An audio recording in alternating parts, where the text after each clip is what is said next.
Body back a bang. Nini nonzi anisi.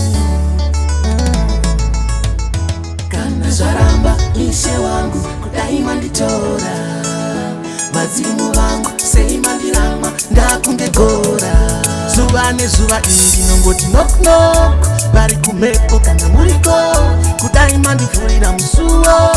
Ndoda kusvika nechopcho. Zuva nezuva inongoti knock knock. Vari kumepo kana muriko kudai mandivhurira musuwo. Ndoda kusvika nechopcho.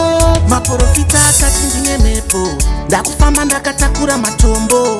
Hanzi pana mbuya vane chitende vakanditakudza nkwende kuchechi. Hanzi meya yemadzinza ndinotomborota ndiri kumarinda. Hanzi yaana kwaanomboinda vakanditakudza zvitsinga. Zuva nezuva inongoti knock knock. Vari kumepo kana muriko kudai mandivhurira musuwo. Ndoda kusvika nechopcho. Zuva nezuva inongoti knock knock. Vari kumepo kana muriko kudai mandivhurira musuwo. Ndoda kusvika nechopcho. Ndakambozama kurora vakanditi haana madhora. Ndakukaviranwa kunge bhora vakunditi ndichavigwa negora. Kana zvaramba ishe wangu dai manditora. Vadzimu vangu sei mandiramwa ndakunge gora. Zuva nezuva inongoti knock knock. Vari kumepo kana muriko kudai mandivhurira musuwo.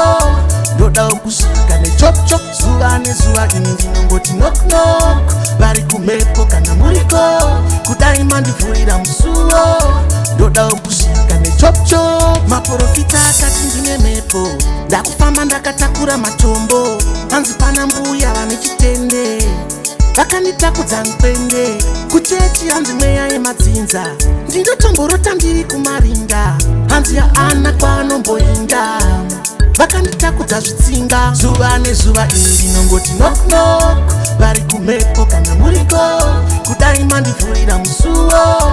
Ndoda kusvika nechopcho. Zuva nezuva inongoti knock knock.